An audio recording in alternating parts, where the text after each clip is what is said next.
Pues nada, buenas tardes a todos. Bienvenidos a la Real Sociedad Económica Matritense de Amigos del País. Esta sociedad que este año que viene va a cumplir 250 años de existencia, o sea que somos casi contemporáneos del asunto que vamos a tratar hoy. Esta tarde volvemos con la serie de conferencias y en este caso también vamos a un poco hablar de un libro que, bueno, no es presentación, pero es actualización, vamos a decir, ¿no?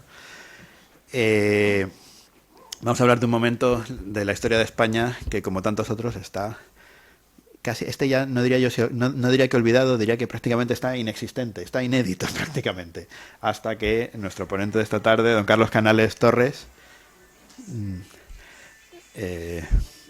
bueno, pues empezó con, bueno, yo creo que ha sido, ahora me corregirá si me equivoco, creo que es la persona que más ha incidido, que más ha hecho público este asunto, que bueno, había algún indicio, alguna cosa habíamos oído de lo del fuerte de Nootka y todas estas cosas, pero francamente el hecho de que el territorio español alcanzó hasta Alaska es algo que, bueno, sí, algunas personas lo habíamos oído, pero con tanto detalle, haciendo incidencia en este tema, y contarlo así, difundirlo además como lo hace él, que bueno, yo es que soy, ya lo dije la otra vez que estuviste, pero lo vuelvo a repetir, yo soy de aquellos que se enganchó a la tertulia de las 4C de Cebrián, que supongo que aquí habrá varios también de estos, y bueno, pasamos unas noches maravillosas, ¿no?, escuchándolo.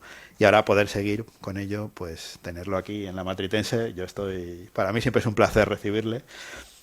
Todo el mundo lo conoce, pero para los que no, voy a presentarlo. Carlos Canales Torres es madrileño y licenciado en Derecho por la Universidad Complutense.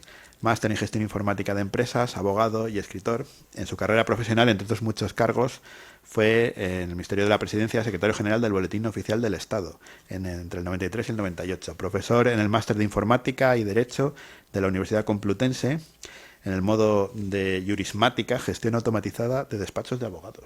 Cosa más curiosa. También es autor de los programas Jurisvisión y Juriswin, siendo además documentalista, ilustrador, dibujante, divulgador histórico, investigador, en fin, dice, aficionado investigador del folclore y tradiciones españolas. Es autor, junto también a nuestro querido Jesús Callejo, de varios libros relacionados con estos temas, y miembro durante más de una década del programa de radio La Rosa de los Vientos. En la actualidad forma parte, bueno, no sé si ahora mismo formas parte, creo que también, ¿no? Sí, sigue siendo de Escóbula de la Brújula y también del Colegio Invisible, que este es otro programa que también está en Onda Cero también, ¿verdad? Onda Cero, eso es. Bueno, pues, en fin, tenemos un lujo de ponente, un tema que es verdaderamente llamativo, verdaderamente. Esperemos poder, poco a poco, aquí en la Matritense saben que intentamos poner pequeños granitos de arena para hacer que la historia de España se conozca en toda su magnitud, en la dimensión tan tremenda. Fíjense que desde la Tierra del Fuego hasta Alaska, nada menos, pues se veían banderas españolas. Creo que esto es algo que merece la pena recordarlo y que, más que recordarlo, que nos sirva hoy en día para ver a nuestro país de otra manera, ¿no? Porque creo que eso es un problema que tenemos los españoles. Vamos a ver, parece que últimamente estamos dando pasos en el contrario, pues vamos a dar un paso más esta tarde. Muchas gracias, Carlos, y adelante, tienes la palabra.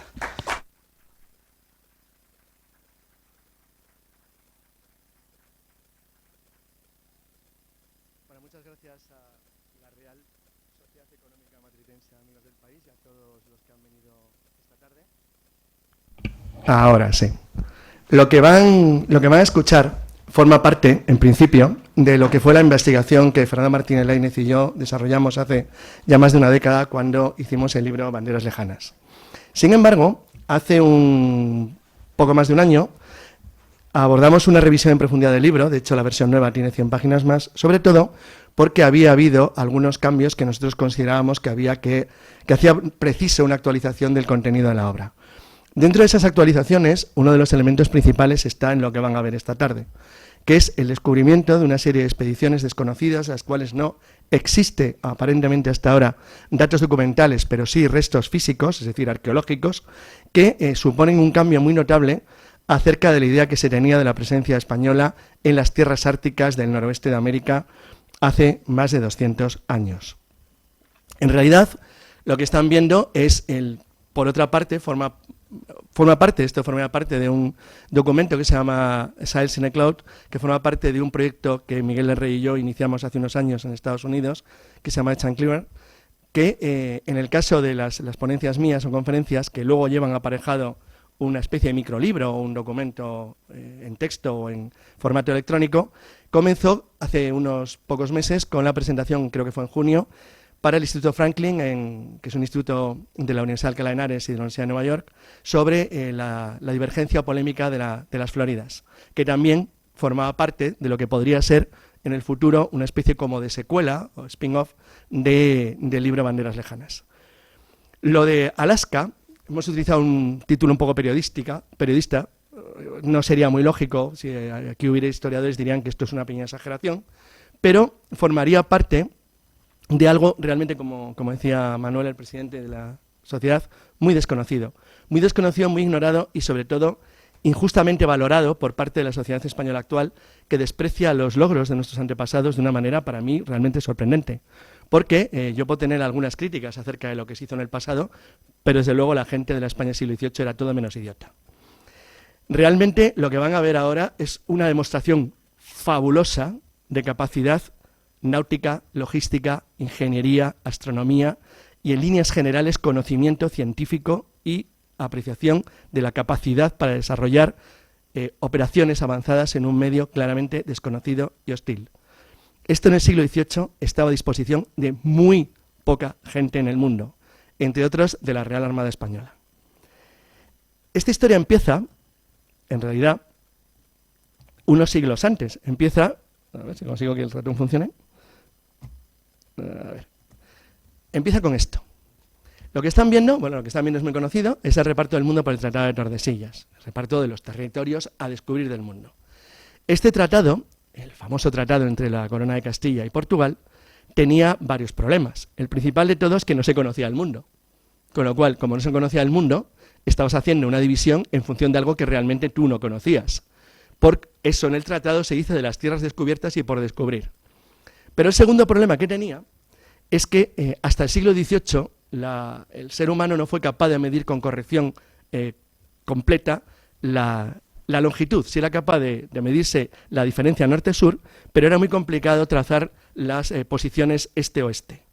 Esto hacía que la posición que un barco o una nave exploradora tenía en el mundo era difícil de ubicar porque las mediciones de la longitud, como he dicho, no se consiguen hasta la famosa expedición en la cual colabora España, la de Jorge Juan del Punto Fijo, del siglo XVIII, que es una de las grandes expediciones científicas de la historia de la humanidad. La zona de la que vamos a hablar es la que he resaltado con una especie de circulito de color rojo, ahí la punta norte de lo que es Estados Unidos, Canadá, en la provincia de Columbia Británica, y el estado americano de Alaska. Eso no es que fuera un lugar remoto, que lo es hoy en día. Es que era literalmente el fin del mundo en el siglo XVIII y un lugar del que no se conocía nada. Y no se conocía nada porque llegar ahí, les aseguro que no era algo fácil. No lo es hoy en día, imagínense, hace 200 años. Esta historia tiene un comienzo realmente extraño. Lo que están viendo, bueno, esto es un mapa muy simplificado, de las áreas de interés en el norte de América, en lo que es Canadá, por parte de las potencias europeas, en la primera mitad, o sea, en 1750, justo en la mitad del siglo XVIII. Lo he representado con pequeños circulitos para más o menos fijar áreas de influencia. Verán que no hay fronteras trazadas ni nada parecido, porque las fronteras realmente, a pesar de cómo salen en los atlas históricos o como salen en los libros o en Google, son ficticias. Nadie controlaba las fronteras de esa época como se controlan ahora. Entonces, realmente lo único que tenían las potencias europeas occidentales en América, en esas zonas de inmensas soledades, muy poco habitadas por tribus nómadas o errantes, eran pequeños puntos que servían de base comercial para realizar algún tipo de operación de interés. La cuestión es que yo he llamado operación de interés no era exactamente igual para España que para el Reino Unido o para Francia. Verán que hay tres zonas. Voy a empezar por la más al sur, que es la zona de penetración española a lo largo de lo que se llamaba el Camino Real de Tierra Adentro, que era el camino que desde México, ciudad, iba hasta la frontera norte de la Nueva España a través de lo que se llamaban las provincias internas. Las provincias internas era lo que era el núcleo del poder avanzado español en lo que se llamaba el despoblado. Es decir, en las zonas norte, donde el punto más al norte que tenía España en este tiempo era Taos. Taos está en el norte de Nuevo México. Desde Nuevo México y sobre todo la gran base española que era Santa Fe, que era una ciudad pequeñita, muy poco poblada, y una pequeña microcadena de pequeños fortines, de presidios que cubría la frontera, lo que intentaba el virreinato español de la Nueva España era intentar llegar a acuerdos con las tribus indias y hacer lo que era la labor tradicional de España en América desde 1492, que era intentar convertir a los nativos, intentar extender la fe católica, intentar extender la soberanía, al menos nominal, del rey, y en la medida de lo posible, poblar y ir convirtiendo en territorios españoles, literalmente, lo que era una zona de frontera. Los intereses franceses y británicos eran totalmente distintos. Los puntos que marcó franceses, que son Fort de la Reine, Fort Dauphin y Fuerte del Rey, eran 3 pequeñas posiciones que el gobierno francés de la Nueva Francia había intentado extender hacia lo que es el centro de Canadá.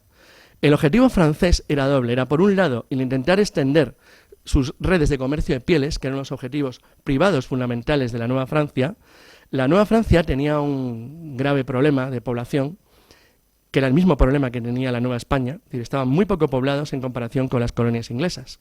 Aunque aquí no salen reflejadas, las 13 colonias británicas de la costa este tenían una población abrumadoramente superior tanto a la de los territorios franceses como a la de los españoles, y vivían concentrados en la costa, no se extendían hacia el oeste, porque no tenían ningún interés de ese tipo. Eran colonias comerciantes o colonias de colonos, es decir, familias que se habían trasladado a vivir ahí originariamente por motivos religiosos y en el futuro fueron llegando por causas muy diversas, donde no había ningún objetivo parecido al que tenía la corona española, es decir, no había ningún intento igual. Es decir, eran gente que habían buscado una nueva tierra en la que vivir y cuyos objetivos no pasaban ni por la conversión de los nativos ni por su... no resultaban útiles para nada. Y de hecho lo rechazaban en la medida de lo posible. Pero fíjense en el circulito del norte.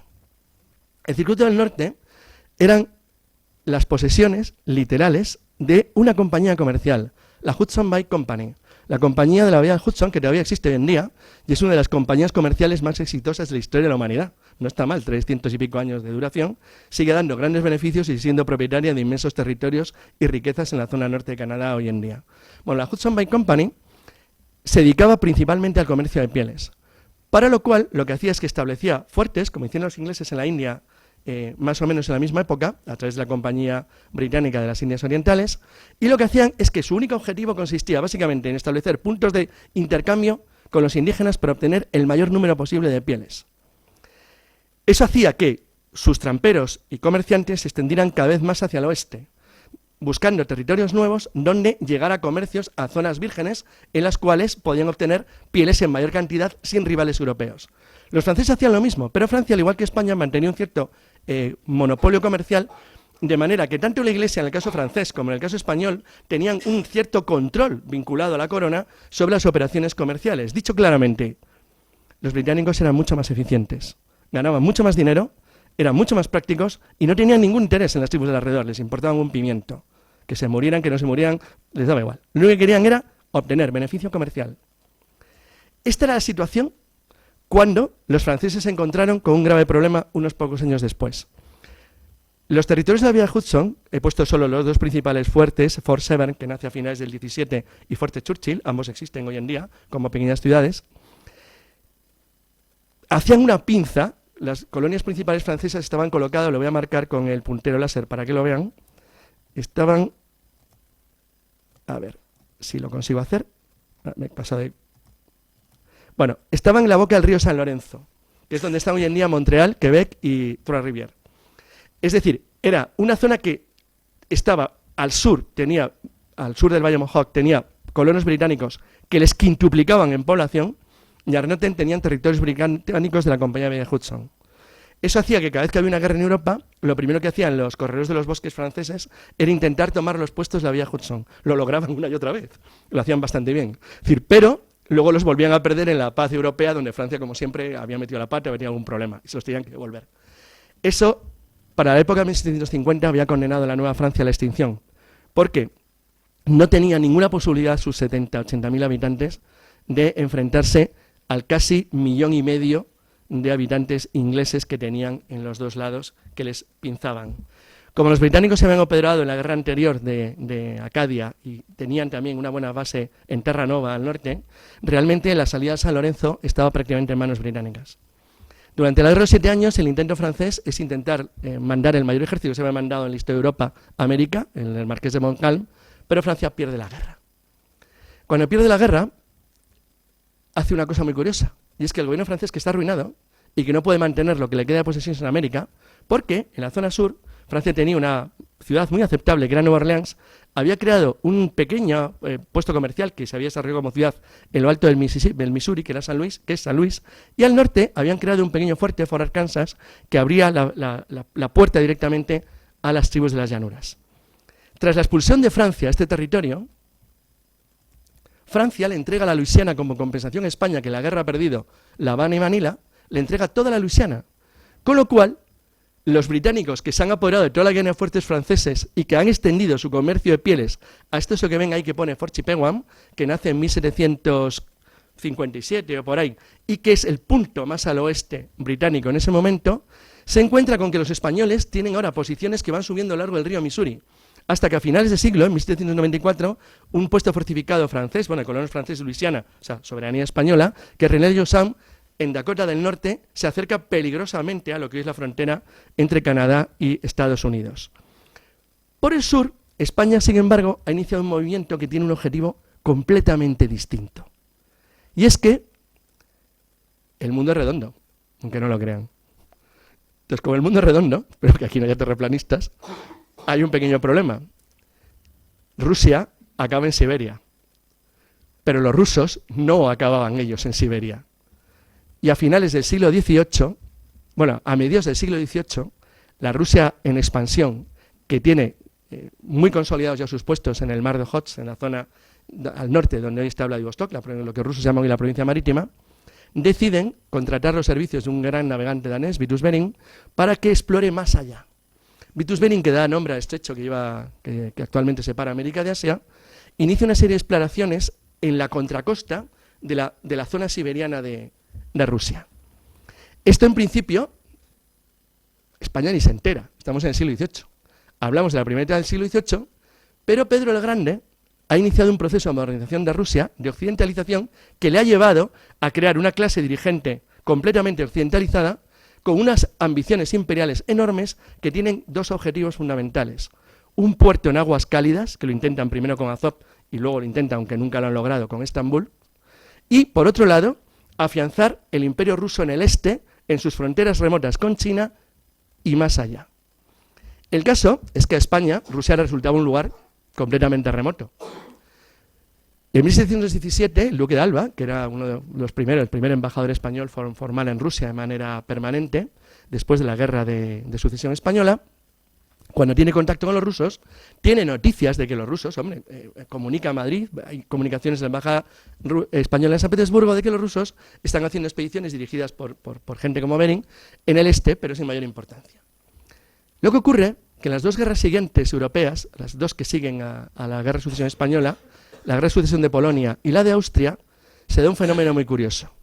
España está aliada con Francia por los tratados de familia, los pactos de familia, y los ejércitos españoles y franceses, que están acostumbrados a combatir de manera conjunta desde la guerra de sucesión, lo que se llaman habitualmente, en toda Europa eran conocidos como las dos coronas, intercambiaban oficiales. De ellos vamos a hablar de alguno de ellos, Bernardo de Gálvez, por ejemplo, Blas de Lezo. Blas de Lezo empezó sirviendo en la Armada francesa y Bernardo de Gálvez compró su primer cargo en un regimiento de infantería francés. Bueno, era algo bastante habitual. Se intercambiaban oficiales, se intercambiaban bandos de la Armada y se formaban de manera conjunta, incluso hacían operaciones conjuntas cada vez que se podía. El caso es que en estas dos guerras, los dos candidatos que apoya las dos coronas, o sea, el pacto de familia hispano-francés, España la guerra las lleva en los dos casos al frente italiano, que es el que le interesa a la corona española, y el enemigo es en ambos casos el Imperio Austríaco. Pero, en los dos supuestos, los candidatos que apoya España son los candidatos enemigos de los que apoya Rusia. Esto es un fenómeno extraño, porque sin estar en guerra, España y Rusia pasan a ser de enemigos dos veces. En la guerra de sucesión de Polonia se produce un hecho muy curioso, y es que una flota francesa, aprovechando que en esa guerra, milagro, Inglaterra no entró, la flota francesa penetra en el Báltico y se embarca 2.000 soldados en Westerplatte, es decir, enfrente de Danzig, donde hoy está, donde empezó la Segunda Guerra Mundial, justo ahí. En esa flota había una fragata española y había infantes de marina de la Real Armada. No hubo combate con los rusos, pero podía haberlo habido perfectamente. Esto hace disparar una ligera alarma en España, y es que, cuidadín, por razones políticas del continente europeo, España empieza a tener contactos con su extremo oriental, con los rusos, lo cual sigue sin tener importancia. Pero llega el gran desastre de la guerra que he comentado antes. España en 1761 entra en la fase final de la guerra de los 7 años, pierde Manila y La Habana. Para recuperarlas, le cede a los británicos Florida, con lo cual pierde el control del Paso de Bahamas, y a cambio obtiene, como he dicho, de Francia toda la Luisiana. Pero el embajador en San Petersburgo le manda una nota muy preocupante al gobierno español. Le dice que tiene rumores más que sólidos de operaciones de instalación de bases rusas en la costa de América, con ideas muy ambiciosas de navegar desde las costas de Alaska hacia el sur. Eso sí que es serio, porque amenaza lo que es la joya de la corona española, que es el Virreinato de Nueva España, el Valle Central de México. Con lo cual, la decisión es inmediata. Hay que moverse hacia el norte y ver exactamente dónde han llegado los rusos, qué han hecho, qué instalaciones tienen y qué saben de la costa norte de América. Pero aquí es donde entra el factor que acabamos de cambiar en banderas lejanas. Siempre se ha dado por hecho que la exploración del noroeste, salvo alguna cosa puntual, empieza cuando el virrey de México, el virrey de Nueva España, toma la orden de Madrid de ocupar la Alta California, que es la famosa expedición de Gaspar de Portolá y Fray Junípero Serra, que va a llevar después de una década a la fundación de San Diego, Los Ángeles y San Francisco, más toda una cadena de presidios costeros que van a llegar hasta Monterrey y San Francisco, que será la manera de proteger toda la California Alta de cualquier intromisión extranjera. La ocupación española de la Alta California, por lo menos la ocupación costera y el intento de empezar a convertir los nativos, creación de pueblos, de factorías, de fuertes, es decir, toda esa expansión hacia California se había dado por hecho desde siempre, que es simultánea al comienzo, es justo antecede al comienzo de las exploraciones un salto más allá, es decir, un poco más al norte. Sin embargo, ha habido una reciente sorpresa. Stan Cobb, que es un investigador canadiense, director del Departamento de Sociología y Antropología de el Langara College, un instituto canadiense, encontró esta pintura en el Valle de Okanagan, en la frontera entre la Columbia Británica y el estado de Alberta. Esto es muy raro, porque parecía una cuerda de presos y hay perros. Entonces le pareció muy extraño, tan extraño, que se dedicó a investigar todo tipo de indicios que pudiera encontrar referente a quién podía haber dibujado eso, porque está claro que el dibujo lo hicieron nativos americanos. Pero sin embargo, lo que aparece representado ahí, sobre todo los perros, no tiene ningún sentido en el entorno cultural de la zona en la que se desarrolla, porque no había perros de ese tipo. Y el tipo de cuerda de presos es clásico de las cuerdas de esclavos que se utilizaba en todo el mundo occidental por los europeos. Ahí hay algo que no iba bien. Intentaron hacer una datación y la datación les salía del siglo XVII finales. Quedó como una investigación rara. Y Stan Cobb se dedicó durante años a hacer investigaciones de qué ocurría. Sin embargo, esto que ven se encontró en un rancho, en el rancho O'Keefe, que era el dueño de la posesión, en los años 50, en una de las costas, bueno, una pequeña playa del río Columbia. Es una espada cingalesa, esto es un castane. Es una espada hecha en Ceilán en el siglo XVI. ¿Qué hacía eso ahí? Cuando lo encontraron no sabían qué hacer con ello y se lo entregaron al Museo de Kamloops porque no tenía ninguna referencia histórica ni lógica con el entorno cultural de la zona. Sin embargo, unos meses después, en otro sitio, se encontró otra espada, pero esa sí se sabe lo que es. Es una espada de infantería, un espadín de infantería marina español del siglo XVIII, fabricado probablemente en México. Dicen, ostras, aquí hay algo muy raro. Tan raro que todas estas investigaciones que han durado casi 15 o 20 años se llevaron por vías separadas, hasta que alguien se dio cuenta de que lo que estaban encontrando estaba relacionado con las leyendas de los indios del Valle de Kelowna. Una tribu que había dejado restos de aparentemente leyendas que los antropólogos habían pensado que se trataba de algún tipo de fantasía que no tenía una clara ubicación, en la que hablaba de que sus antepasados se enfrentaron a hombres blancos en un montón de lunas atrás y que les había intentado esclavizar y llevar a lo largo del río hacia el sur. Cuando tanto Cobb como los que habían encontrado el rancho O'Keefe empezaron a unir las pistas, se dieron cuenta de que había algo muy raro. Es decir, algo tan raro como que probablemente alguien había llegado hasta la zona del lago Okanagan hace 250 años. ¿Pero quién? ¿Y de dónde venían? Bueno, el círculo rojo es donde se encontraron todas las pruebas de una posible llegada de españoles a finales del XVII y principios del siglo XVIII. Casi 70 años antes de la colonización de California y de que cualquier expedición europea siquiera hubiera aventurado esa zona. Bueno, los ingleses tardaron siglos en llegar ahí. ¿Ven las dos marcas de dos barquitos que he colocado? Son dos barcos que se han encontrado en el río Columbia. El primero es un naufragio que se sabe que es del año 1694. Es un galeón y llevaba, entre otras cosas, un cargamento de cera. Hay historias de los indios de la zona que decían que quedaron vivos algunos marinos de ese naufragio y que por lo menos eran unos 30 los que sobrevivieron hasta que finalmente fueron aniquilados por los antepasados de los indios que lo contaban en un combate cerca de la costa. El otro corresponde a un naufragio del año 1725. Y de ese se sabe algo muy curioso, y es que el hijo de uno de los supervivientes que vivió con una nativa le refirió a los primeros cazadores de pieles británicos que llegaron allí 70 años después la historia de su padre, y le dijo que era un marino español. Él nunca había conocido españoles, pero tenía la referencia mental de lo que le había ocurrido, y los británicos notaron que era diferente a los indios de la zona, y contaba esta extraña historia. Bueno, esta investigación, yo ya estoy en contacto con la Universidad de British Columbia en Vancouver porque esto no ha acabado, es decir, esta investigación sigue, pero ahora ya no hay duda alguna. Hubo expediciones españolas hasta el interior del centro de Canadá en el siglo XVII, principios del XVIII. Expediciones que seguían lo que he marcado en rojo, seguían la ruta del río Columbia, hasta alcanzar el lago Okanagan, que es donde se encontró esto, en la localidad canadiense de Kelowna. Ellos no lo sabían, pero si hubieran conseguido andar 300 kilómetros más al norte, hubieran cogido una vía para llegar a la vía del Hudson. O sea, hubieran hecho el paso del noroeste al revés. Lo que pasa es que no lo sabían, porque nadie conocía aquello. Y si hubieran caminado un siglo después 700 kilómetros, se hubieran encontrado con la factoría británica de Fort Chipewyan. Pero esa no nació hasta bastante tiempo después.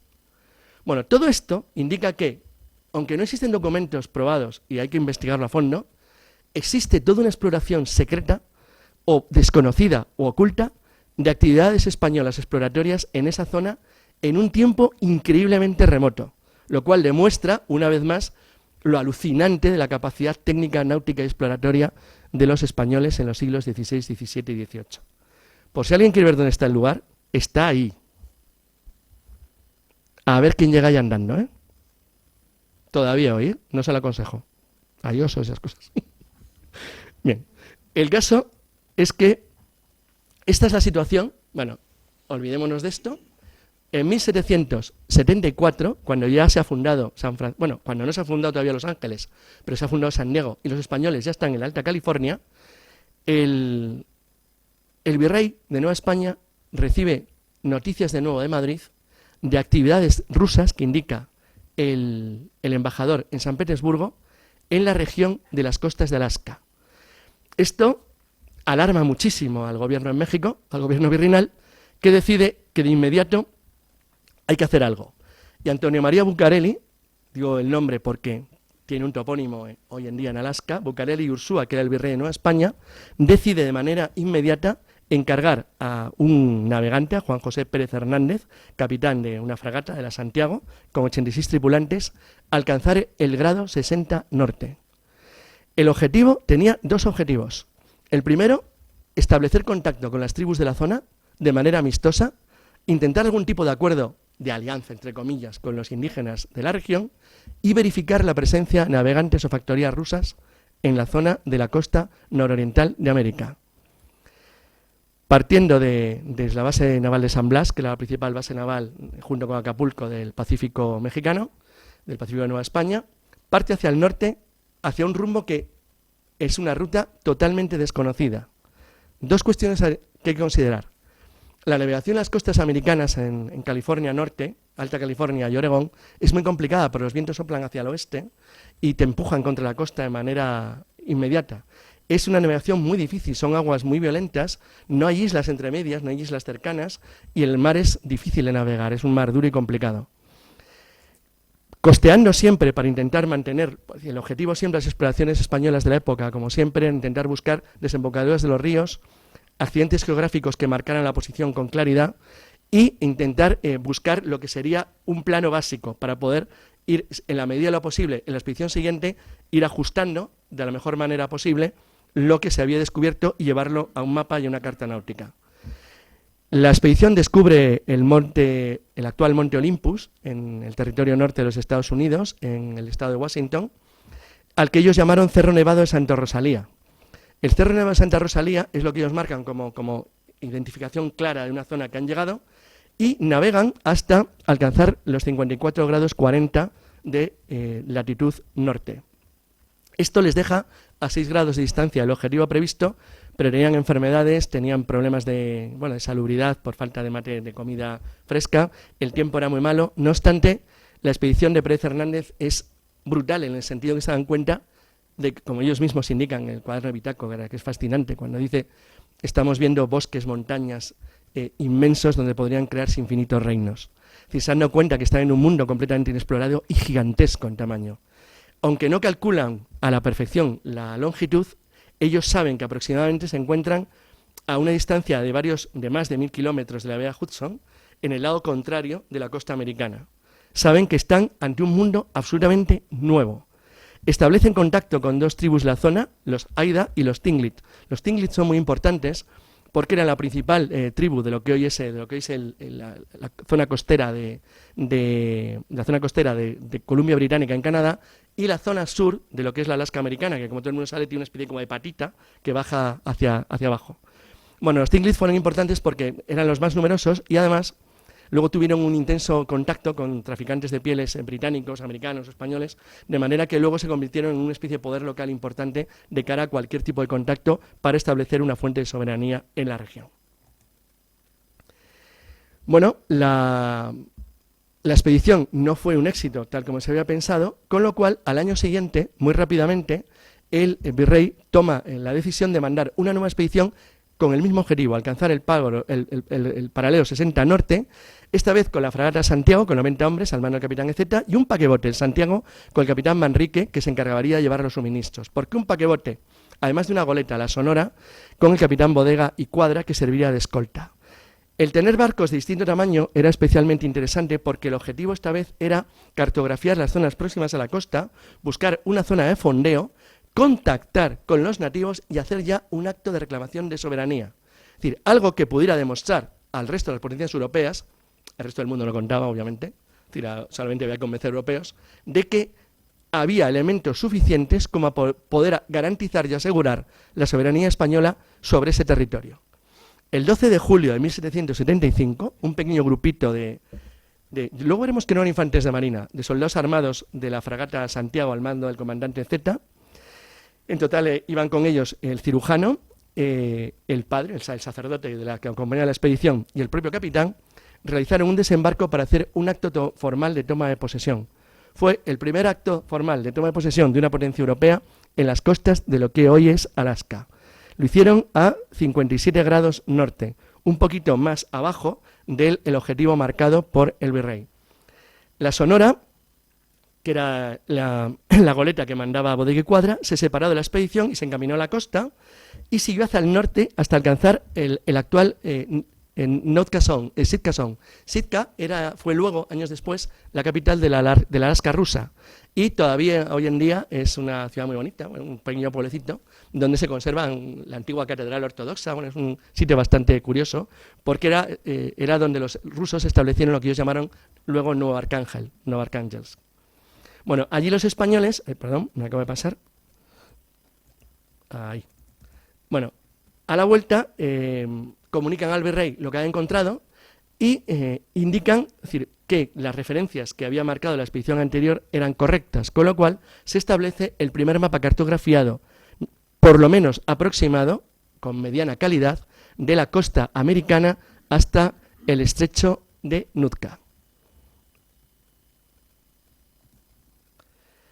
Bueno, unos años después sigue lo mismo. Es decir, las noticias siguen insistiendo en que los rusos están en Alaska, que hay que encontrarlos, que están en alguna parte. Y el virrey decide hacer una nueva expedición, pero esta vez tiene un objetivo añadido. España acaba de entrar en guerra con los británicos, la guerra de independencia de Estados Unidos, o sea, para España la segunda guerra, el tercer pacto de familia, y hay noticias en México de que el explorador inglés James Cook está también navegando por la zona. Con lo cual, deciden enviar una corbeta, la Favorita, con Ignacio Artaga, y otra más, la Princesa, con el mismo capitán que la anterior, Bodeguer y Cuadra, con el objetivo de ver hasta dónde habían llegado los rusos, que era la obsesión española, y capturar a Cook, si andaba por la zona.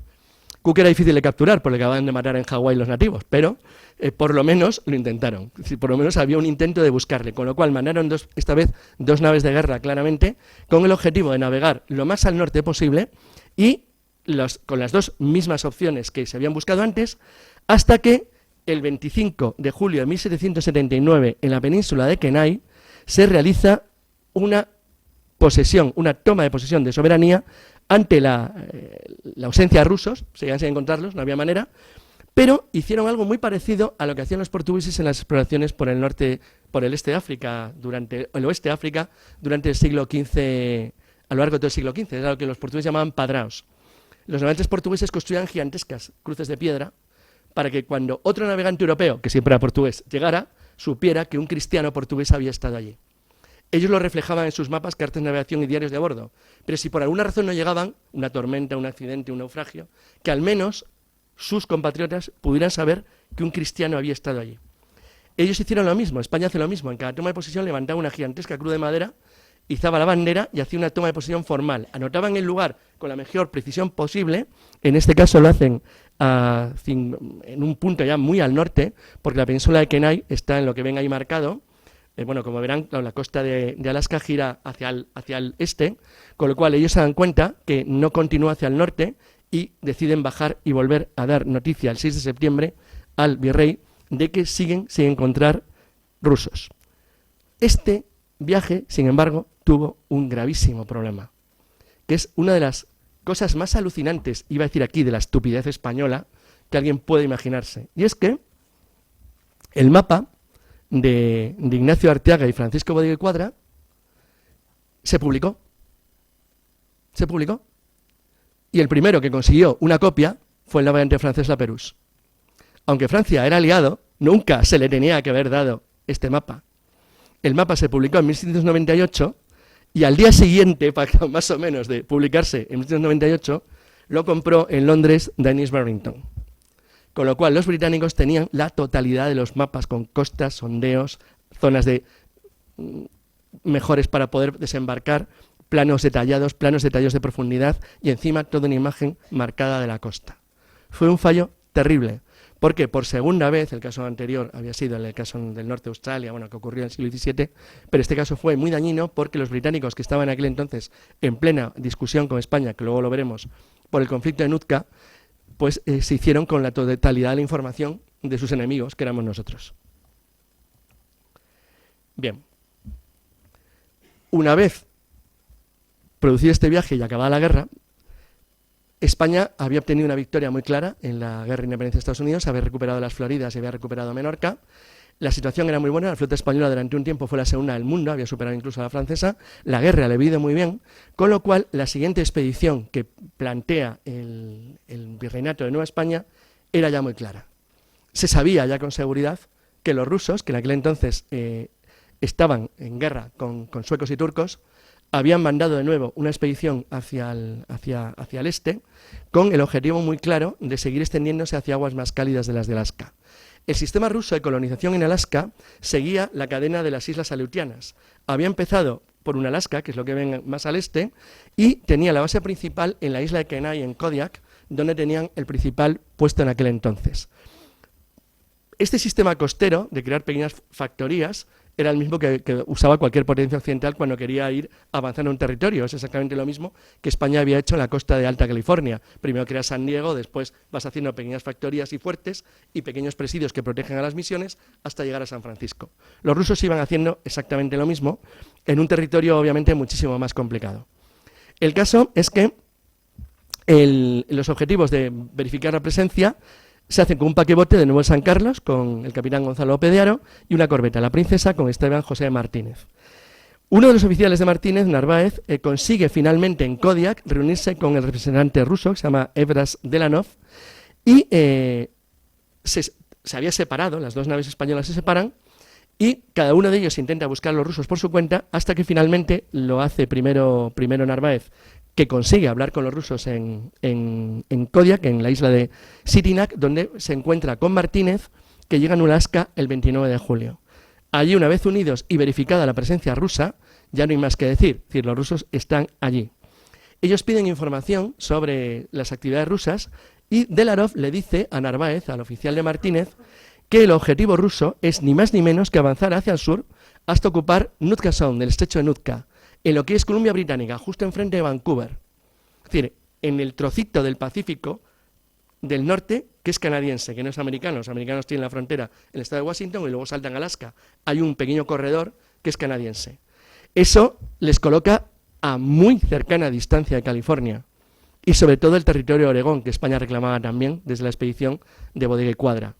Esto es serio, con lo cual el 29 de julio los dos barcos españoles unidos toman la decisión inmediatamente de navegar hacia México. Antes, Martínez se acerca a un Alaska donde consiguen hablar con el oficial ruso al mando, que se llama Kuzmin Saikov, que les confirma que al menos hay la intención clara de ocupar Nootka Sound por parte de una expedición rusa.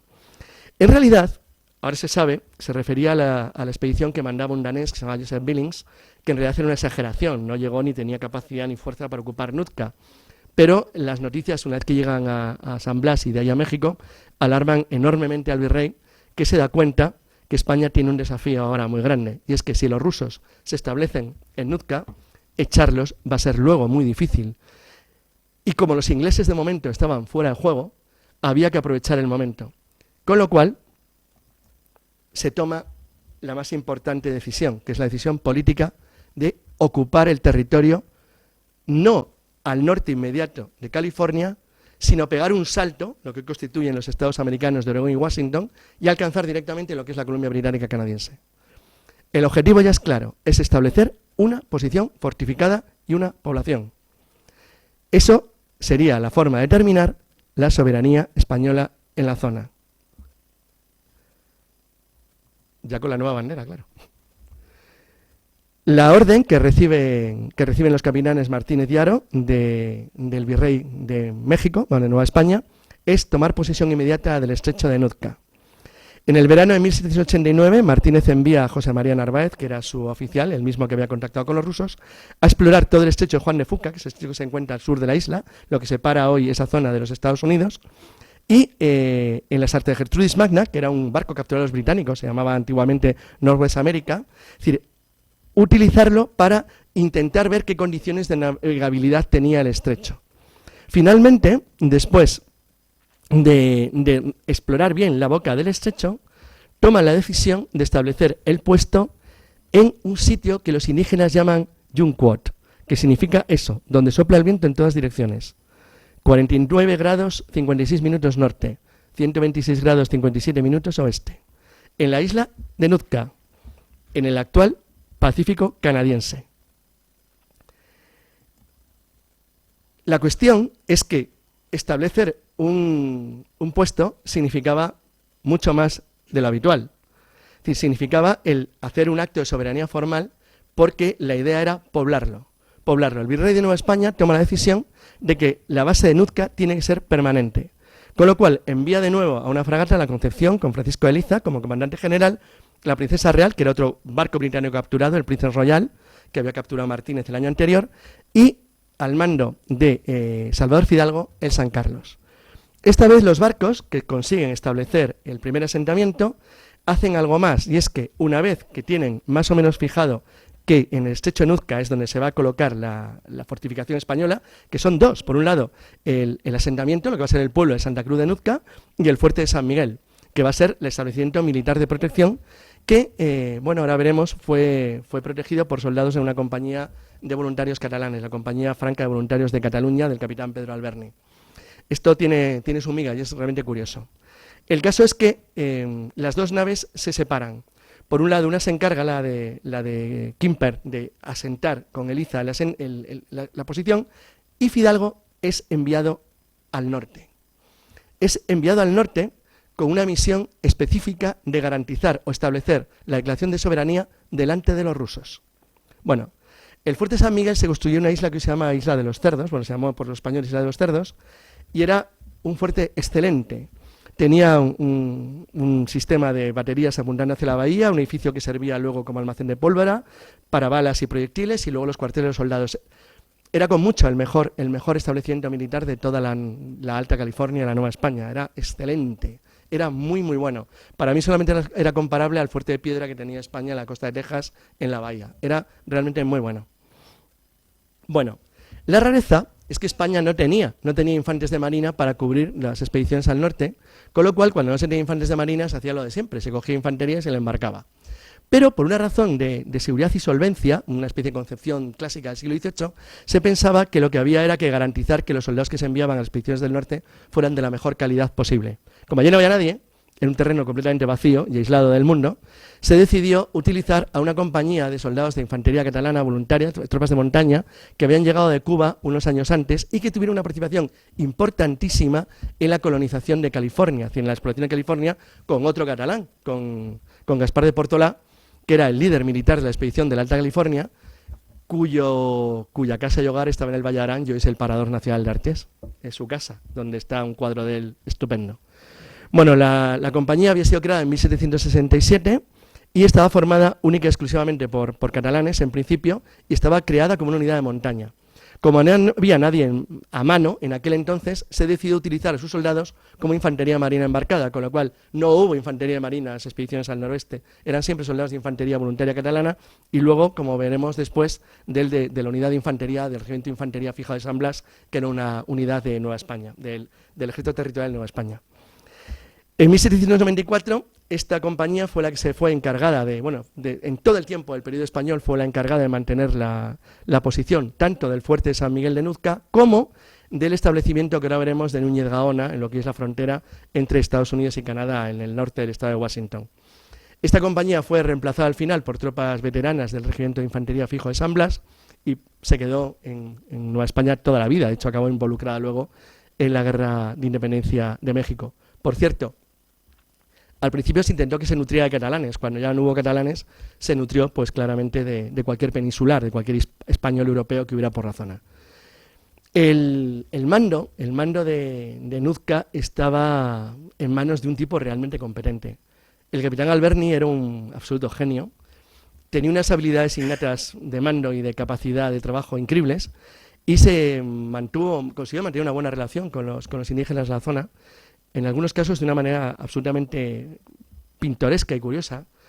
Por ejemplo, le hizo un regalo al cacique Macuina, que era el cacique de la zona, y el cacique, le acompañó una cancioncita para el regalo que le hacía. Y como no se le ocurría ninguna música, le puso de Mambrú se fue a la guerra. Y entonces, todavía en el siglo XX, los indígenas de Nuzca cantaban Mambrú se fue a la guerra con la lengua suya, que es una de las cosas más extrañas y raras que he oído yo nunca. Pero bueno, este tipo de cosas típicas de las exploraciones europeas por Asia y América eran bastante comunes. Bueno, el caso es que, como hemos dejado a Salvador Fidalgo navegando hacia el norte.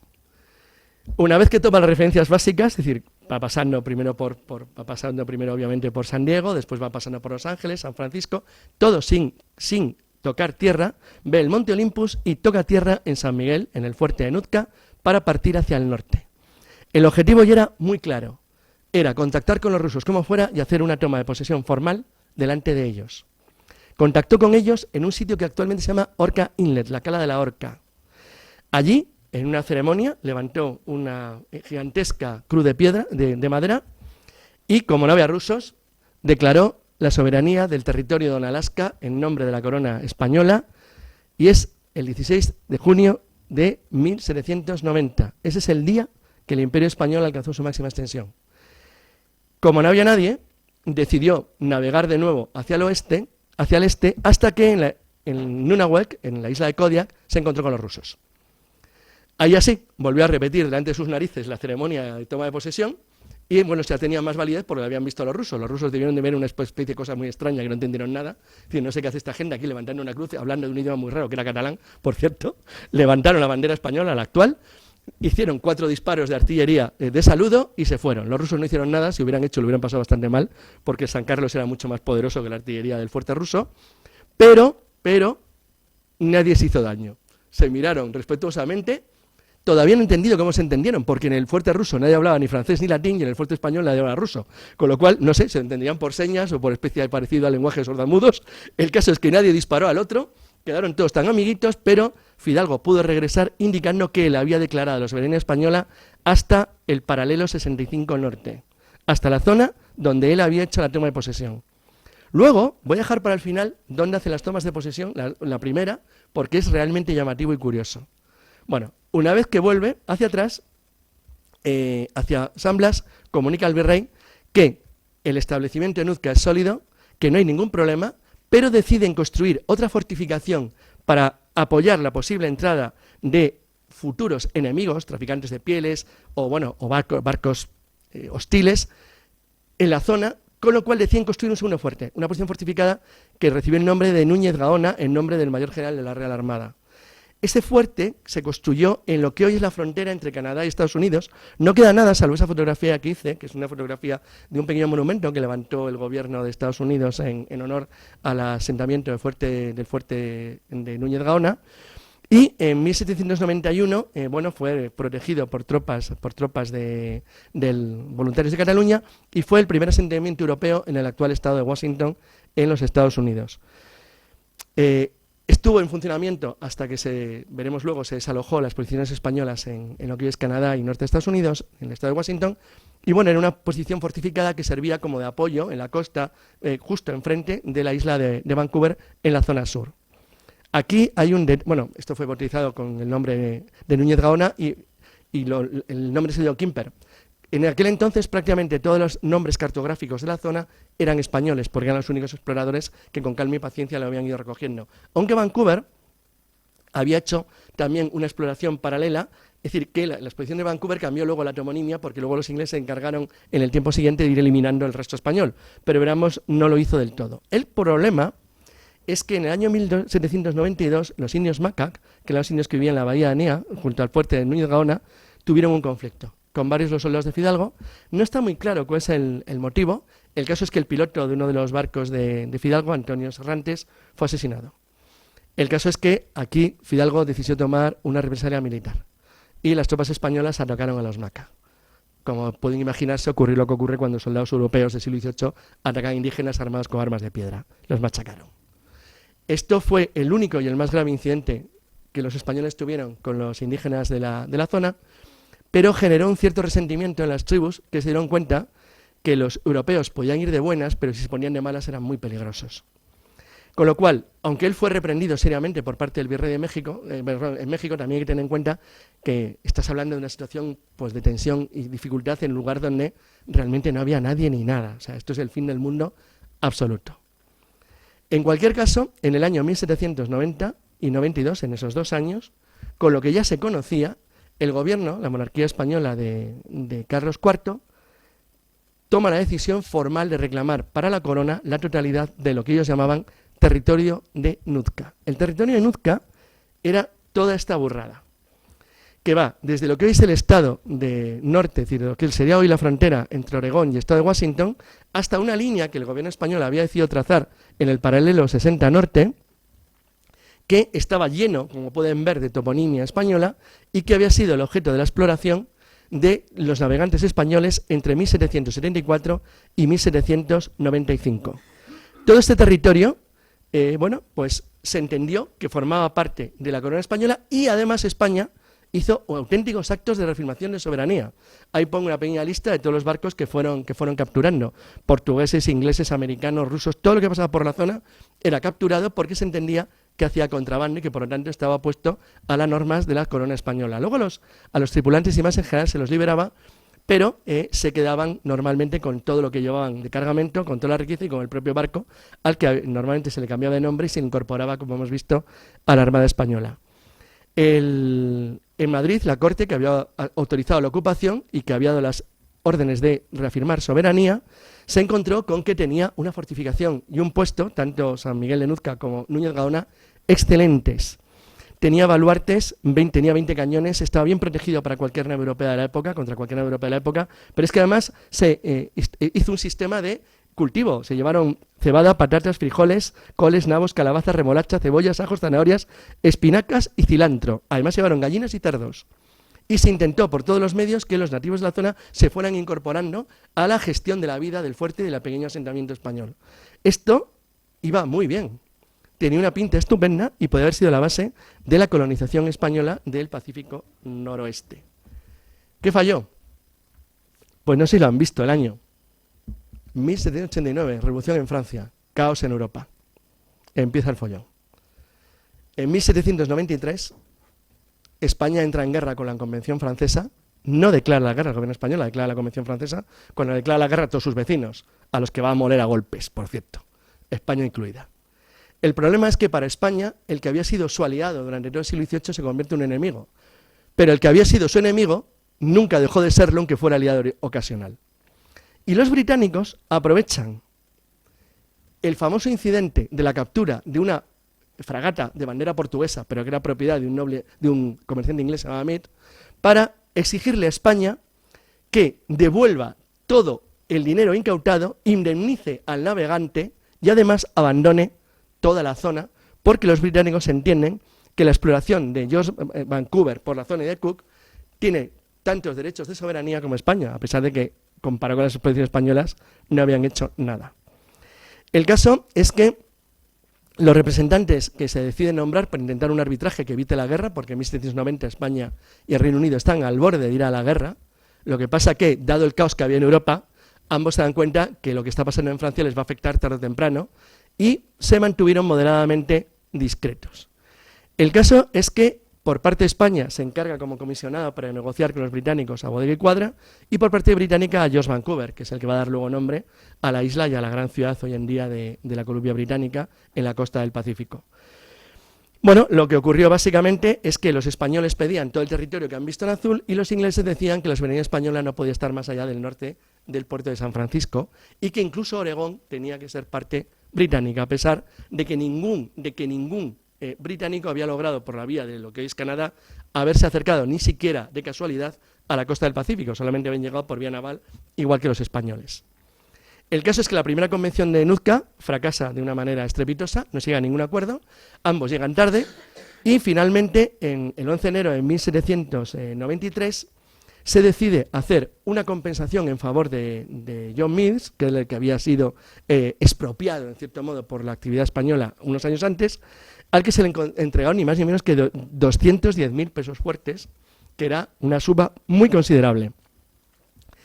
La verdad es que esta segunda convención quedó en nada porque tampoco se llegó a un acuerdo, con lo cual parecía que todo realmente iba a quedar en nada, hasta que finalmente España, ya muy involucrada en la guerra con Francia y con gravísimos problemas, se encuentra con que no es capaz, no se atreve a sostener la postura, la defensa del territorio del noroeste en un conflicto abierto con los británicos y toma la decisión de abandonar Nootka, lo que hacen el 2 de abril de 1795, cuando se iza la bandera británica, se declaran los derechos devueltos, los distritos y terrenos, y España toma la decisión de destruir todas las construcciones que había hecho tanto en Núñez Gaona como en San Miguel de Nuzca. Se derribó todo y se desmontó. Por cierto, los británicos no lo ocuparon, con lo cual el territorio quedó, en cierto modo, abandonado. Pero eso, en el mundo europeo precolonial, no es el del 19, que era terrible, preimperial, pero ya bastante avanzado, suponía un riesgo. Y es que cuando alguien se va, alguien llega y lo ocupa. Y si tú te quitas, va a haber otro que lo va a hacer. Como el Reino Unido se da cuenta que está metido en un buen embrollo en Europa y España ha cedido toda su posición, que no sus derechos, el territorio queda en principio vacío, dado que los británicos no lo ocupan. Y entonces llega el que estaba tan tranquilo en el norte. Los rusos crean en 1799, con Natalia Grigoron-Sejov y Nikolai Rezanov, una compañía destinada a tener un notable éxito, la llamada Compañía Ruso-Americana. Esta compañía comercial, siguiendo el modelo inglés, el modelo británico, recibe lo que sería una especie de mandato o contrato con la corona, con el imperio zarista, para hacerse cargo de la ocupación de todos los territorios que pueda en América y el Pacífico. Y, bajo el control directo del ministro de Comercio de la Rusia imperial, la compañía de Rezanov toma la decisión de avanzar hacia el sur, desde las posiciones de la isla Kodiak y Unalaska. Con lo cual, entre 1790 y 1818, va estableciendo pequeños puestos comerciales y específicamente en 1804 la capital suya, Novoarchangelsk, luego conocida como Sitka, que va a ser la capital de la Alaska rusa, ya muy al sur, en la famosa patita que tiene Alaska, si lo ven en un mapa. Porque Alaska tiene una especie de línea recta que marca la frontera con lo que luego era el territorio británico, pero hacia el sur tiene una especie de franja costera que llega hasta prácticamente encerrar el terreno canadiense o británico de costa en un terreno muy pequeño. Claro, esto supone otro riesgo, pero no solo eso. Es que la idea rusa era avanzar más y más al sur. No solamente cuestionar cualquier reclamación española sobre el territorio de Nuzca, sino que incluso el objetivo ruso era claramente ocupar California. Bueno, que si nadie lo sabe, los rusos llegan a tener 2 fuertes en Hawái. Tuvieron 2 fuertes en Hawái y estuvieron a punto de ocupar las islas. No lo hicieron pura y simplemente por un tema económico y por la muerte de Rezanov, que era un tipo realmente brillante y competente. Eso le hubiera faltado a España, un tipo como Rezanov, pero era un tío duro de verdad. Los españoles, todo el mundo nos acusa de ser unos tipos muy crueles y muy malos y muy malvados. Tenían que ver cómo colonizan los rusos. Los rusos colonizaron esa zona exactamente igual que habían hecho en Siberia. Es decir, mano de hierro. Hombre, algunos de los rusos que no son racistas matan a los suyos también. A todo el que no obedezca de una manera a sus decisiones brutales sabía que tenía un problema. Y tanto Novoarchangelsk como toda la zona, en contra de lo que se pensaba en Ciudad de México, estaba poblado por una turba de desesperados, literalmente. Eran prisioneros de guerra, marineros, gente, aleutianos, presos polacos, era un verdadero horror de gente absolutamente desesperada, llenos de piojos, de barbas que no comían, metidos ahí en el fin del mundo congelados. O sea, no era una amenaza para nadie, pero estaban enloquecidos. Entonces, era una gente realmente peligrosa, sobre todo porque estaba bien armada. El caso es que se sabe claramente que los británicos, y puede que los españoles de California, armaran a los Tlingit, lo que provocó un conflicto contra los rusos, que acabó en una larguísima batalla que duró 4 días en Sitka, donde finalmente todo el poder indígena en la zona sur fue destruido y los rusos a partir de ese momento tuvieron vía libre para poder seguir avanzando sin obstáculos hacia más al sur. Y el que avanza es el tipo del que se habla antes, Nikolai Petrovich Rezanov. Rezanov, en 1806, un barco ruso echa anclas en la bahía de San Francisco, pasado lo que es el Golden Gate actual. Los dragones de cuela del presidio, que estaban ahí marchitados y aburridos viendo pasar el tiempo, ven de repente que llega un barco de guerra ruso, que es la bandera rusa. Entonces, 15 dragones de cuera bajan a la costa a ver quién es el que ha llegado y se encuentran unos tipos muy raros, muy rubios, muy extraños, que no parecen ingleses ni americanos y que tenían pinta de tener hambre, sed y pasarlo mal. Eran rusos. Y el que los mandaba era un noble de cierto nivel, que era Nikolai Rezanov, que era el responsable principal de la compañía ruso-americana. Él comunica al comandante Argüello, que mandaba el puesto de San Francisco, que lo que necesita básicamente es comida y alimentos, porque él era consciente y sabía que la corona española prohibía comerciar a los extranjeros en territorio español. Pero bueno, luego había un cierto tipo de manga ancha cuando había un caso como este, con lo cual el comandante del fuerte español, el presidio de San Francisco, no tiene ningún problema en darle todo el tipo de comida y material que necesita, porque también le quiere sacar información, quiere saber qué quiere. Y Rezanov no se lo oculta. Le dice claramente que tiene intenciones de establecer un puesto de su compañía en tierras de California. O sea, no se lo oculta en absoluto. Claro, decir, bueno, no vas a generar una guerra por eso, pero hay un cierto mosqueo. El caso es que además hay otro factor. Pero antes de contar ese factor, les voy a contar una historia de unos años antes. 7 años antes de la llegada de Rezanov, en Europa, en plenas guerras napoleónicas, ocurre un hecho muy curioso, guerras de la Revolución mejor. Y es que en 1798, ante la expedición a Egipto, Napoleón ocupa Malta. Es decir, las tropas francesas ocupan Malta, que era la sede de los caballeros de San Juan, de Jerusalén, desde 1530. El problema es que cuando ocupan Malta, los caballeros se quedan sin orden, no tienen dónde estar. Y la mayor parte se marchan a Roma.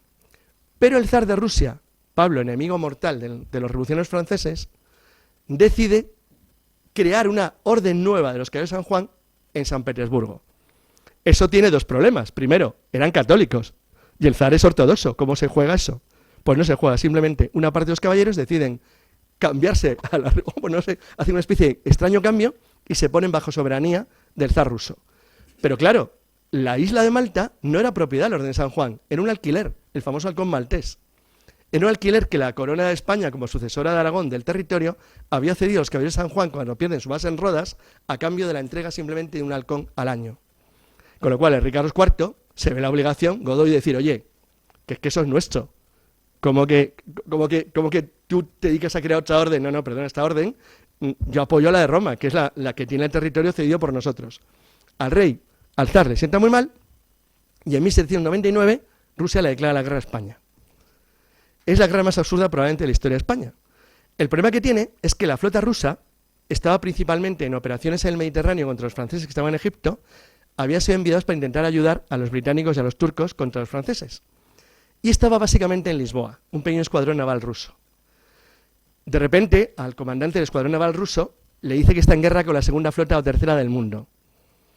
Dice, mejor me quedo en Lisboa, que lo más sensato. Entonces se quedó en Lisboa y no pasó nada. Pero podía haber pasado, porque donde España y Rusia tenían frontera, era allí, en América. Lo que ocurre es que en aquel entonces, España acababa de abandonar Fuerte Nuzca y los rusos no habían bajado todavía de Kodiak. Con lo cual no pasó nada. Pero todo esto se sabía en California. Con lo cual se sabía lo que había ocurrido y se sabía que el conflicto de los rusos podía ocurrir en cualquier momento. El caso es que cuando España es invadida en 1808 y se produce el Grito de Dolores y en 1810 comienza la insurgencia en México, 2 años después, los rusos, que observaban las cosas con calma y con distancia, a pesar de que eran aliados formales del gobierno de la regencia española en Cádiz, que combatía contra los franceses, y a pesar de que su país estaba invadido por los franceses, la compañía ruso-americana decide bajar desde Sitka y se presentan en la bahía del actual condado de Sonoma, un poquito al norte de San Francisco, un poco al sur de la frontera con Oregón. Y allí deciden construir lo que ven en la foto, Fort Ross, fuerte ruso, una posición rusa en la Alta California al lado de los españoles. Por supuesto, España considera que esto es una afrenta, pero estando en guerra como estaba en Europa y estando en guerra desde México hasta Chile, nadie tenía ni interés ni ganas de meterte con los rusos cuando bastante problemas tienes con los insurgentes mexicanos. Con lo cual, la presencia rusa se consolidó. Pero hubiera sido peor si Rezánov hubiera vivido más.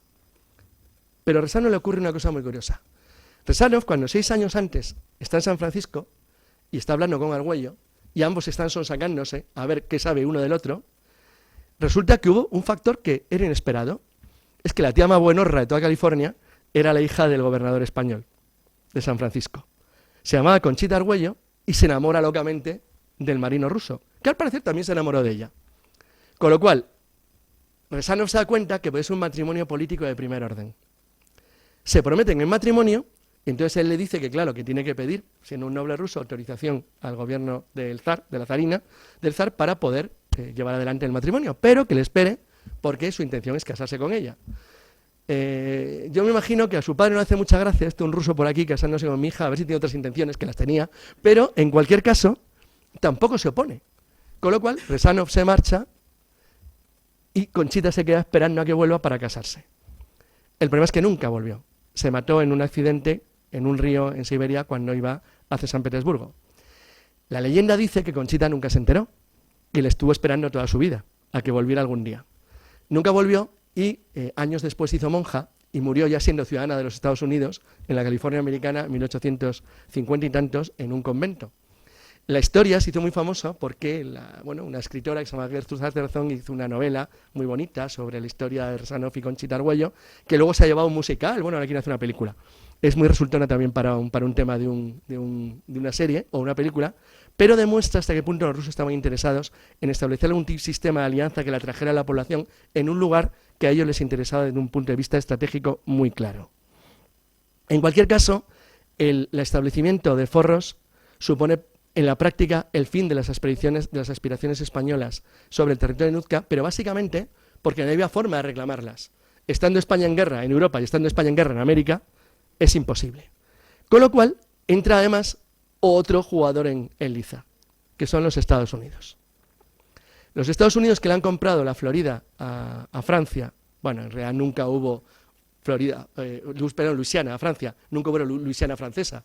La soberanía pasó en 20 días de España a Francia. O sea, el tratado de cesión de España a Francia en 1800 fue secreto, no se desvela hasta 1803.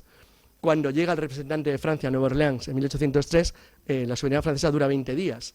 Y el Alta Luisiana en San Luis duró exactamente 20 minutos, que es cuando entrega España en abril de 1804 toda la Luisiana.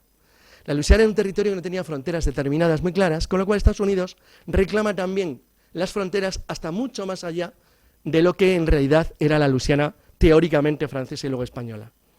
Pero no tenían derecho alguno en reclamar Oregón, en lo que se llamaba el territorio de Oregón, que hoy son dos estados, Oregón y Washington, que era donde España había hecho las primeras exploraciones costeras y donde se había llegado a un acuerdo con los británicos, pero que no formalmente suponía la renuncia española a la soberanía sobre el territorio.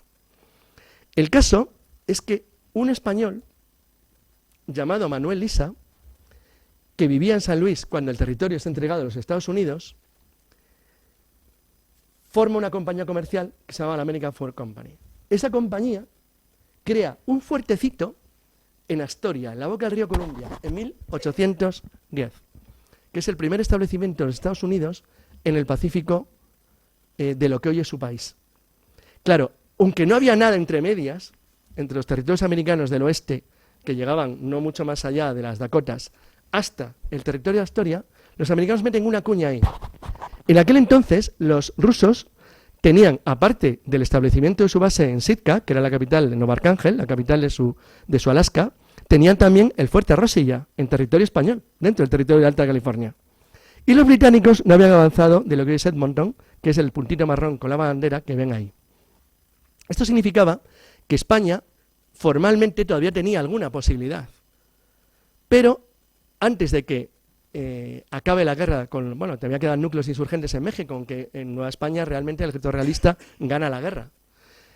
En 1819, España, muy agobiada por el problema que tenía en América, firma finalmente un tratado de límites que se negoció durante años con los Estados Unidos, que es el tratado Adams-Onís, en función de las personas que lo firmaron. Luis de Onís era el embajador de España en Estados Unidos y era ministro plenipotenciario, tenía capacidad para firmar contratos, acuerdos internacionales.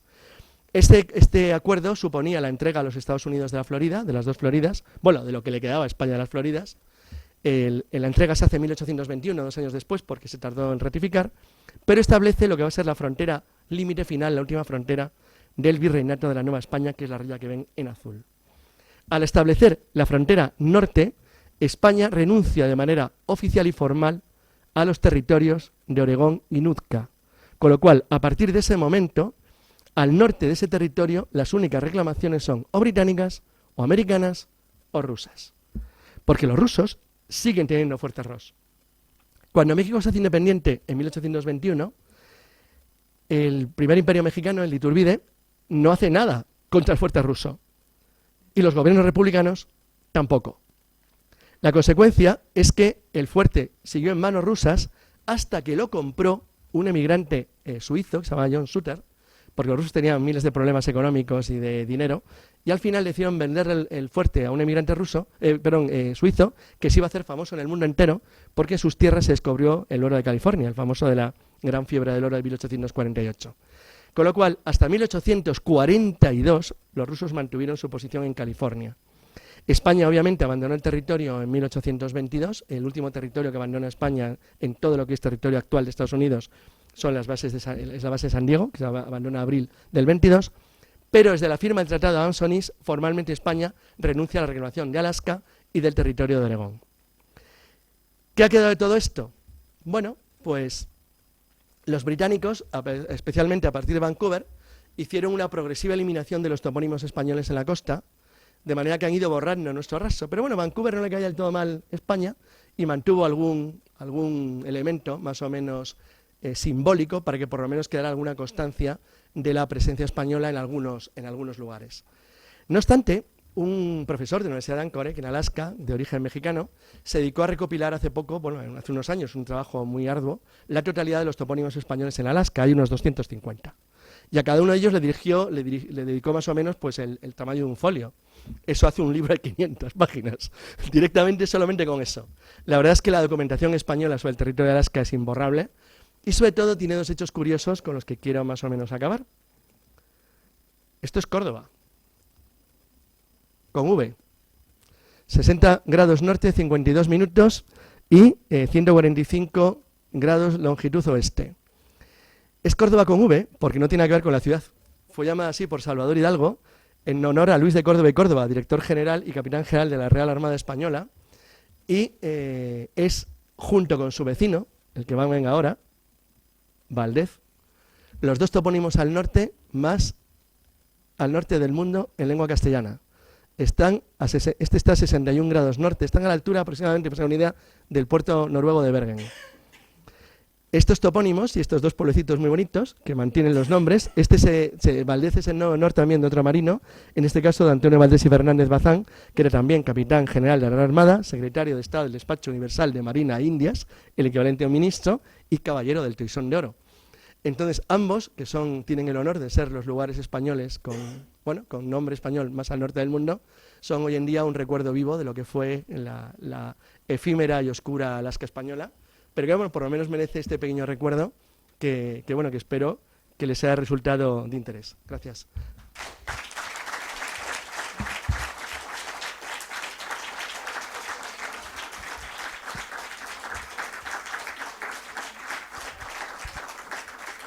Creo que si alguien tiene alguna pregunta.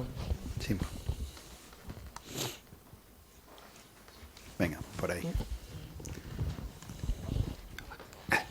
Hola. Mira, hace unos años tuve la suerte, unos 6 o 7 años, tuve la suerte de llegar casi por casualidad a donde está el monumento este de Núñez de Gaona, en el estado de Washington, en la península de Olympic, creo que era, sí. Y todo eso. Pero creo recordar que la explicación que daban allí hacía mucho hincapié en que los españoles anduvieron por allí en plan exploratorio para buscar el paso del noroeste. Eso es lo que parece indicar lo que he contado al principio. Yo no lo tengo tan claro. En España se llamaba la búsqueda de los estrechos de Anián. Y España siempre buscó, como todos los europeos, el paso del noroeste. Pero en el caso del siglo XVIII, de las expediciones españolas en el noroeste, aunque siempre quedó como un residuo, yo creo que básicamente el problema era la amenaza posible de una potencia extranjera sobre las costas de la zona rica de la Nueva España. Sí, es correcto, la búsqueda del paso del noroeste, ya os he dicho, ya he contado que en las expediciones estas que se hicieron por el río Columbia, todo parece indicar que se intentaban adentrar hacia el norte, como se apuntaran hacia la vía de Hudson, pero no está nada claro. Los británicos tampoco lo intentaron mucho más al norte, mucho más arriba. Y España la búsqueda del paso del noroeste lo mantuvo como un objetivo, como cualquier potencia europea, pero yo personalmente creo que no fue el objetivo esencial de las exploraciones españolas. Ni siquiera la de Malaspina, que no la he citado, porque es una expedición de carácter universal, que pasó por la zona y que dejó unos grabados y unos dibujos fabulosos, pero que no formaba parte de las aspiraciones políticas directas del virreinato de Nueva España. Ah, por cierto, una nota graciosa. Que muestra cómo son los anglosajones. En la placa que hay en San Diego, esto es real, dice: aquí se fundó la primera ciudad por europeos en el Pacífico. Toma ya, No existen Acapulco, ni Lima, ni el Callao. Todo lo que está al sur suyo lo han borrado, literalmente. No existe. Bueno, igual es que no nos consideran europeos. No, a nosotros sí, no consideran puertos el resto. Debe ser eso. No lo sé. Bueno, otra pregunta por ahí. Sí, muchas gracias. Bueno, Carlos, yo soy escolero, con lo cual siempre es un placer oírte, con esa sapiencia que destilas. Mi pregunta es muy corta, porque creo recordar que, no sé si se dijo en la cúpula o en otro foro, que Vancouver se llamaba Bodega. La zona donde está Vancouver se llamaba Bodega y Cuadra, pero era el lugar. O sea, que eso ha desaparecido, evidentemente, claro. Lo quitaron. Bueno, no, han dejado alguna cosa. Los ingleses dejaron algunas, por ejemplo, hay un glaciar Malaspina actualmente. Hay cosas que recuerdan el pasado español de manera formal. Pero es verdad, toda la zona de el estrecho Juan de Fuca se mantiene. Pero es verdad que la mayor parte de la toponimia, Vancouver la cambió. Los ingleses la cambiaron. Será muy sencilla la pregunta. Muchas gracias, muy amable. ¿Más preguntas? Por allí.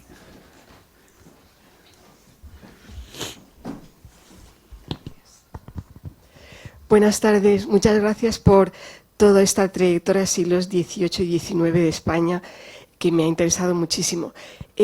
Mientras España iba avanzando hacia el norte, nos ha contado varias fuentes. Por ejemplo, lo que llegaba a San Petersburgo, de que estaban haciendo los rusos, o los comunicados a los virreyes en México.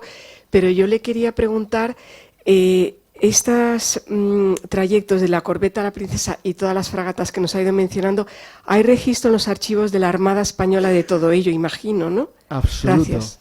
Absoluto. Se conoce todo, pero absolutamente todo. Pero además encima con una ventaja. Es que hay unas ilustraciones maravillosas del Alaska y del Canadá del Pacífico del siglo XVIII, porque en prácticamente todas las expediciones, sobre todo específicamente la de Malaspina, que es una expedición científica, iban gente como Carderó, que eran unos dibujantes maravillosos, que dibujaron la flora, la fauna, los indígenas, las tribus. Es una maravilla. El Ministerio de Asuntos Exteriores ha publicado algunos facsímiles, y además algunos, más que facsímil, algunas obras de divulgación que contienen grabados originales, y es una verdadera preciosidad. Se conserva todo muy, muy bien. España otra cosa no tendrá, pero archivos tenemos de sobra. Bueno, no sé si hay alguna última pregunta o alguien se anima con alguna otra. Pues muchas gracias. Pues si no hay ninguna más, bueno, qué decir. Lo hemos pasado fenomenalmente, se nos ha alargado hasta la 1:30, pero maravillosamente encantados con esto. Vamos a... un aplauso.